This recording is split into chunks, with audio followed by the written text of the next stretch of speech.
Authors Over 50, Writing in Life's Sweetest Third. Authors Over 50's weekly podcast celebrates writers and their journeys to publication.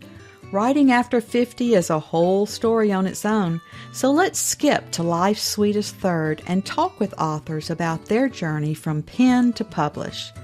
Welcome, I'm Julia Daly, your host, and I invite you to listen to interviews with writers who've achieved their goal of publishing a book just later in life. We've seen award lists for under 30 or under 40, but I've yet to see lists for those who've achieved a significant milestone of their own, launching a new career and publishing their first book after the age of 50. We will hear about these authors' inspirations, struggles, strategies, and the smell of that first book. These writers' journeys inspire me because I'm one of them. My guest today grew up in Illinois, but spent most of her adult life in Stamford, Connecticut, with her husband and their 3 children. Her career as a finance sales executive during the 1980s inspired her debut novel. After leaving Wall Street, she continued her love of finance. Believing everyone should have basic financial literacy skills, she has taught courses and workshops. And because she feels money management is not only necessary but fun, she has an Instagram account called @MoneyLikeAMother. Seeking to expand their horizons, my guest and her husband recently moved to Santa Fe, New Mexico.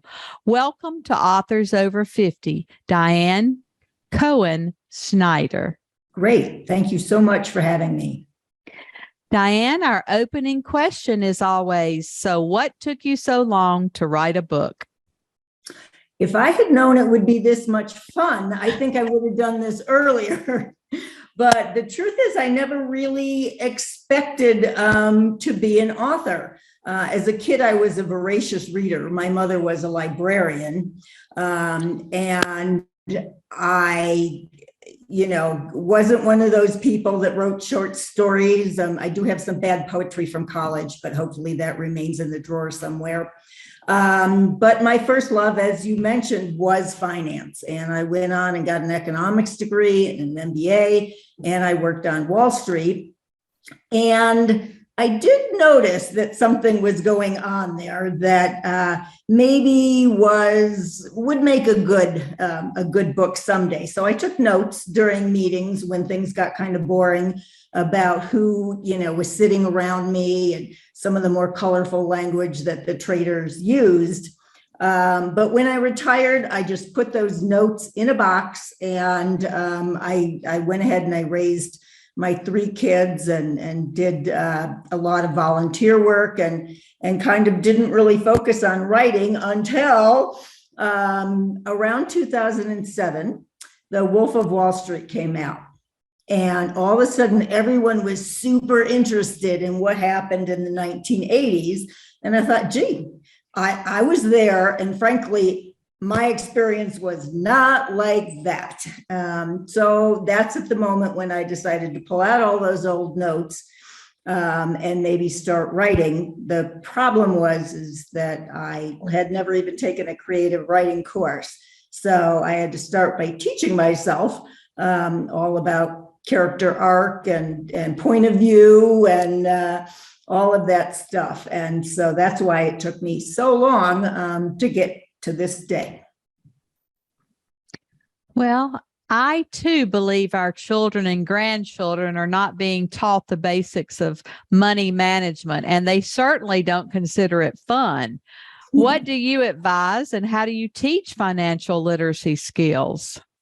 Yes. I mean, I think from an early age, you let the kids, of course, no one uses cash anymore. My kids laugh at me when I even try to give them a $20 bill or something. They're like, what would I do with this? So it's become a little bit more challenging. It used to be that you had the 3 piggy banks, spending, saving. Yeah. And now, of course, but I think the most important thing is just to talk with your kids about money, how much you make, what things cost, how important it is to save, and how important it is to give charity. I think that's the best thing that you can do, is make this a topic that's not taboo. I mean, part of the problem is that there's not a lot of media attention to this.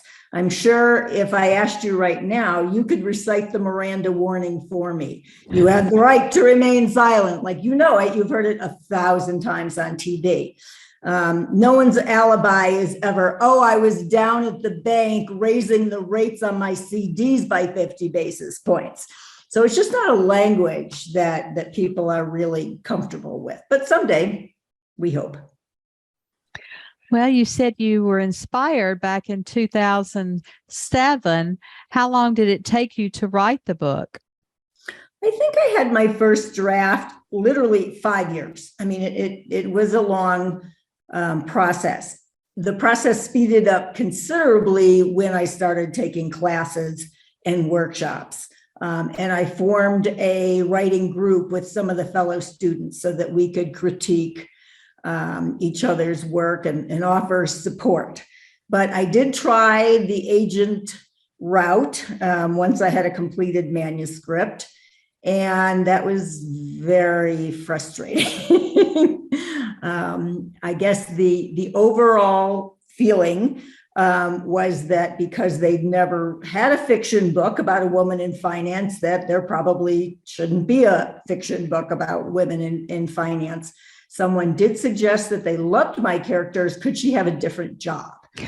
And I was kind of like, I don't think so. So I went back, and actually maybe it was a good thing, because I did another complete revision of the manuscript. And at some point, I realized that I was getting older, and if I really wanted to get this book out here, I was going to have to give up my dream of the, agent lunch at Club 21 in New York, and make this happen myself. And that's how I found She Writes, which is a hybrid publisher, and I have been very, very happy with. They're terrific. They're very well respected, and they certainly build a community of women writers. Yes. Yeah, that's one of the best parts of it. The other best part is that their covers are absolutely fabulous. Well, what's your writing routine? Are you a morning person or a night person? It's interesting. That was something that I had to learn, first of all, is that you have to have a routine. Writing is so much like exercise. The whole key is getting there and putting your butt in the chair, and then your brain will turn on. So I'm actually a library writer. My husband started a consulting business out of our house, which necessitated me finding somewhere to go. And so I try to set aside like 9 to 1 every day. And I write in the library. I don't listen to music, although a lot of people swear by that. And that's what worked for me. I try to stop before I've finished a chapter or a scene, so that the next morning I have something to start with other than a blank page. But frequently I forget where I was going with that. Wait, where were you going with that? Well, that's a very committed routine. Yes. And, it's the only way it could happen. When I was treating the writing as, I'll get to it after the guy comes to fix the washing machine, it just wasn't getting done. So. What does the title mean? So that was another one of the best things She Writes did for me, is made me change my title. For a decade, the title of this was The Laws and Effects of Money. And I was really wedded to that title. It comes from a Emerson quote: "In its laws and effects, money is as beautiful as roses." Oh. And I just thought that was such a fabulous phrase, because that's how I think of, the laws and effects of money, which is capitalism. And everyone hated that title. And finally, Brooke Warner, who is the publisher, she writes, said, you know what, your book is a lot more fun than that title. It sounds like nonfiction. So I sat down and I wrote down like every stock phrase I could remember from Wall Street, and a lot of it sounded like porno. So Andrea does walk, no. So I goes all in is kind of a phrase that means to totally commit yourself, and that's what she had to do to be a success. So that's how we ended up with Andrea Hoffman Goes All In. Well, you talked about sitting around those boardrooms and taking notes. Did real people inspire your characters? They did. Everyone asks me whether Andrea is me. And what I like to say is that everything really clever and successful that she did came directly from my experience, and everything stupid and morally questionable that she got herself into, I had to make up. But Harold, my boss in this, is based on a wonderful, wonderful man who was the first person to hire me and bring me into the business. But everyone else is really just a composite of Wall Street types that I came across. So, can you describe the editing process that you chose? I actually love editing. Some people don't like it. I love having already words on the page to work with. To me, that's fabulous. But at some point, I actually worked with a developmental editor. His name is Bill Rohrbach, and he currently has a fabulous book out called Lucky Turtle. And I was in a book club, and I read the book, a previous book of his that we were discussing a while ago, and I didn't remember it, and I didn't really want to reread it. So I went to his website and to pick up some, pithy things to say at the meeting. And I saw in there that he did selectively some developmental editing, and I ended up corresponding with him and sending him part of the manuscript, and we agreed that we would be a good fit. And so that was really so helpful. I think that people think that if their name's on the book, they have to write every word. And it's so not true. So many people help you. I mean, even like a single word, like if you have a sentence that said, she ran and got candy, and someone will say, oh, you know what? Snickers would be like really funnier than just using the word, from a word to telling you to cut out a chapter, or saying, that character doesn't really do much, get rid of them. And it's so many people write a book, and that was a big surprise to me. But I think that it's important to let go of that expectation that if it's going to be your book, you can't accept help. Help is fabulous. It really is. Can you give us a brief synopsis of the book? Yes. So Andrea Hoffman is a somewhat recent college graduate who majored in philosophy. And she goes back to Chicago. She had gone to school in Boston, returns to Chicago, and gets a job in a boutique that specializes in overpriced clothing for snotty women. And she doesn't really enjoy that very much, but she doesn't know what else to do. And then one day she is blasted out of that job, looks in the want ads, and finds a job in finance. And her family is appalled. They are all scientists and doctors, and finance is not something that they expected their daughter to do. And she finds out that even though she knows really nothing about finance or the stock market, that she loves it. And she gets more and more involved, and she gets more and more ambitious. And she starts doing very well. But this is, of course, the 80s. And the more money she makes, the more trouble that she gets into. And at some point, a choice has to be made about what direction that your life is going to go. I do have to say that I'm not sure that I have the world's best timing. This is basically a book about how great the stock market is and how much I loved working in an office, how my office became my second family. And of course, these days the market is dismal, and for some reason, nobody wants to go back and work in an office. But maybe they will read this and this will change a few minds. I hope so. I hope so too. Why don't you read a few paragraphs or section for us so that we can hear your tone and voice? I would love to. This particular chapter starts out, Andrea has had a very big trade. And when you have the biggest trade of the day, you're the one that buys the drinks. So the office heads over after work.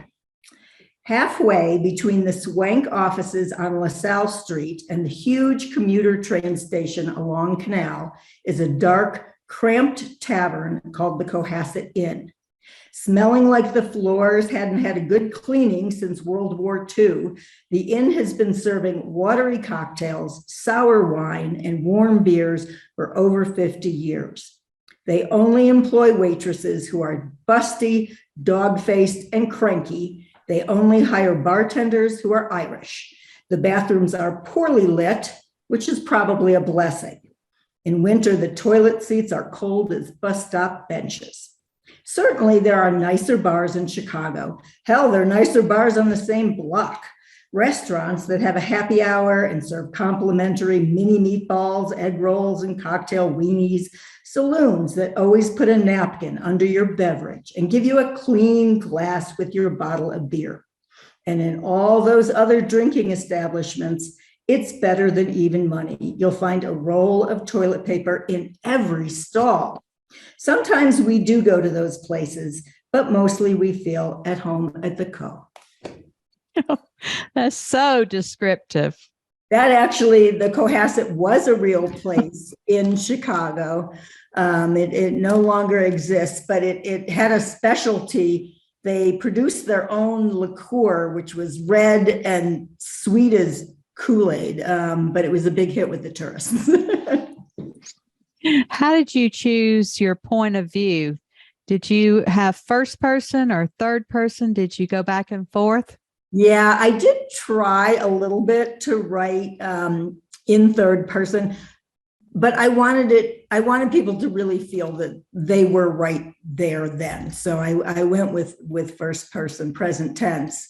And I know I've heard on the internet from, there are people that just really do not like that.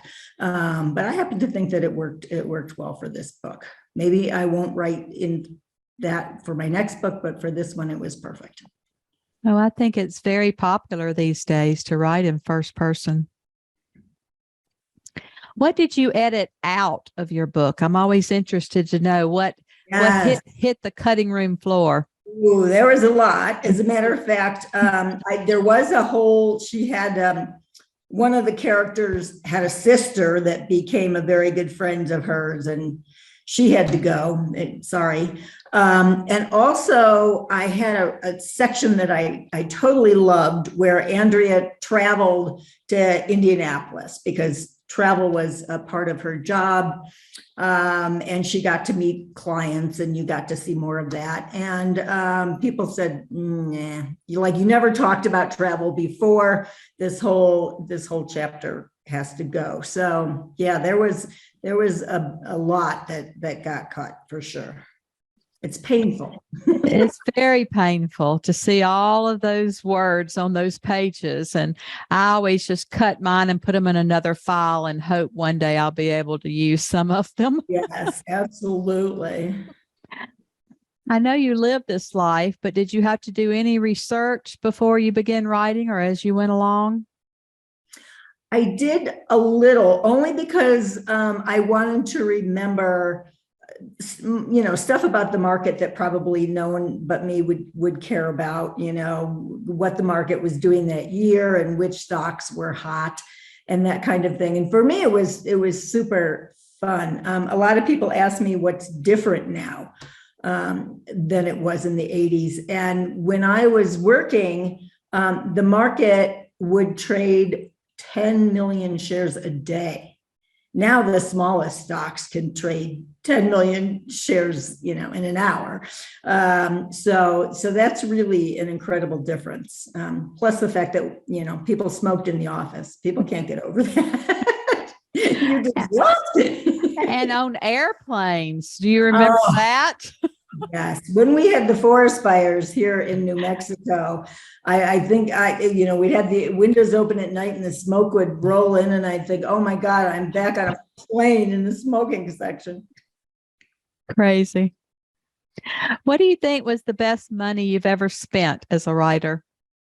I went to a workshop in Maine with Bill Rohrbach had this, and there was 7 of us, and we each read each other's complete manuscripts, and we sat around and we ate potato donuts, which is an amazing thing to go to Maine for. And then at night we ate lobster, and in between we just talked books all day. And that was absolutely the highlight of getting this written. I highly recommend anyone that has a chance to do seminars and workshops to attend them if they can.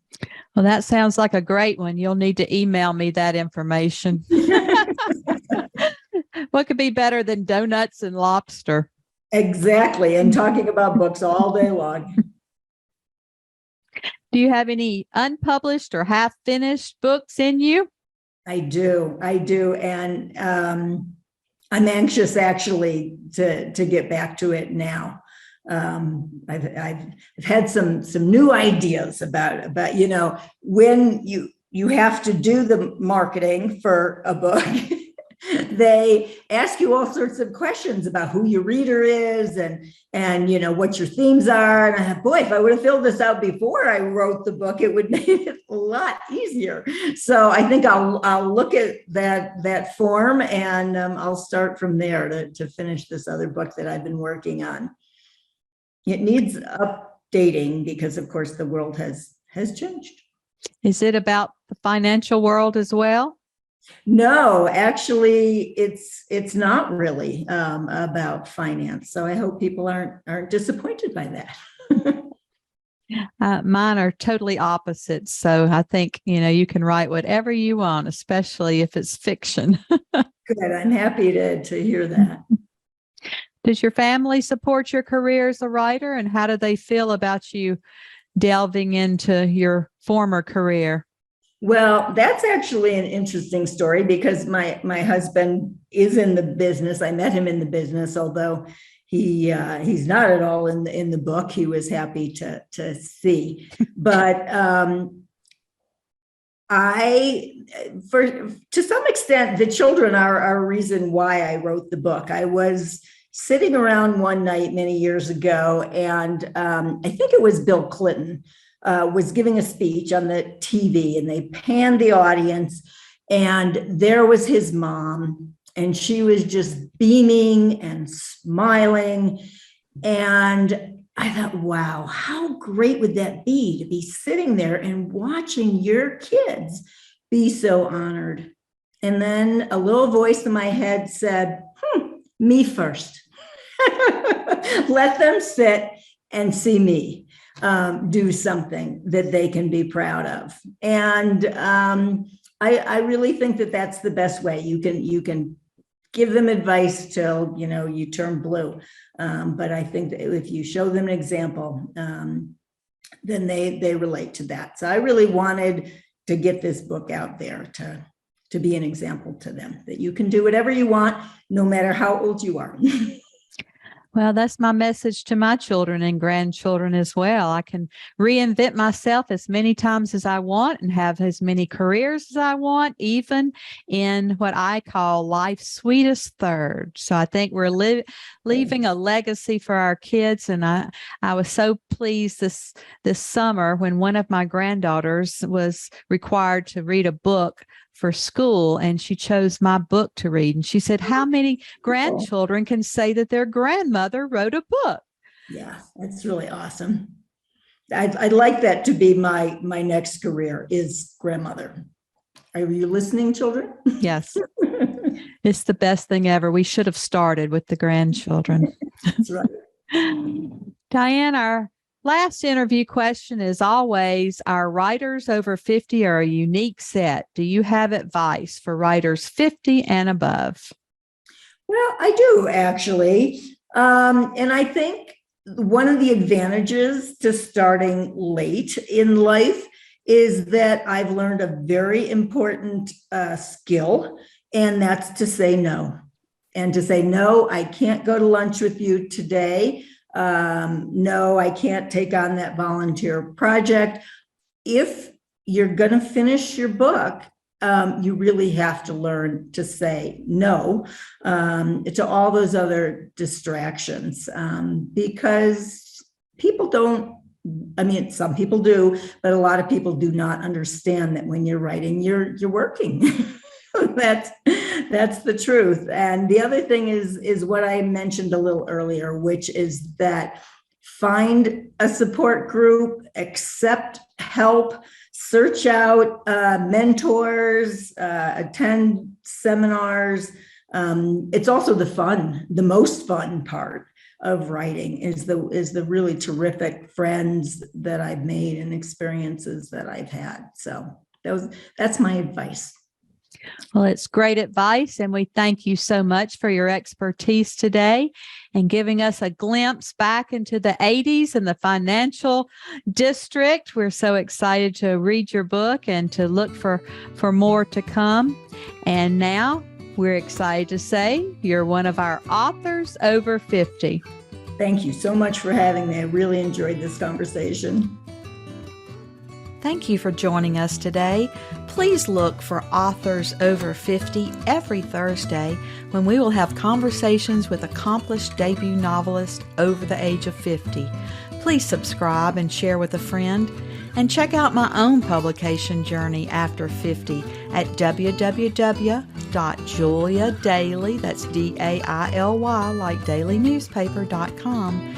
Until next time, keep reading and writing. And remember, it's never too late to fulfill a dream in life's sweetest third.